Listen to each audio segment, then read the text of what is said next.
When using a tube holder assembly, hold the assembled device between your thumb and the tips of your first 3 fingers. This allows ample room to manipulate the tubes in and out of the holder. Do not grasp the assembly in the palm of your hands, as your fingers will obstruct your ability to visualize the draw, tube exchange, and the angle of entry. Retighten the tourniquet and position the patient's arm in a downward angle if possible, so that the tubes fill from bottom to top, and remove the needle sheath. With the thumb of your free hand, pull downward from below the intended puncture site to anchor the vein and tighten the skin. Do not anchor the vein from above as shown here. This puts your index finger ahead of the needle and in harm's way should the patient jump upon needle insertion. Insert the needle with the bevel up at a 30-degree angle or less until you perceive to be in the center of the vein. Release the skin and advance the tube without displacing the needle. To maintain needle placement, apply the tube gently by placing 1 or 2 fingers on the flared wings of the tube holder and your thumb on the back of the tube.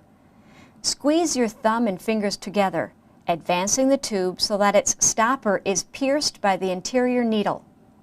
Squeezing your thumb and fingers together like this counteracts the pushing pressure and keeps the needle from going through the other side of the vein and deeper into the arm.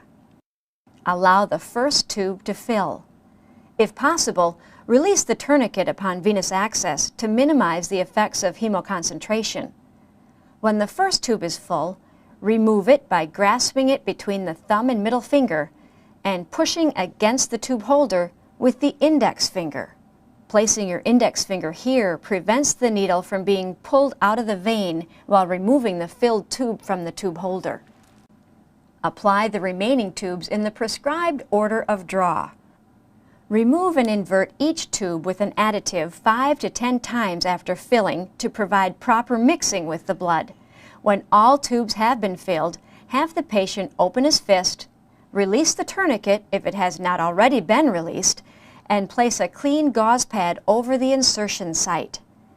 Remove the needle and apply pressure. If the safety feature is not triggered passively, activate it immediately. Discard the collection device according to OSHA guidelines and your facility's policy.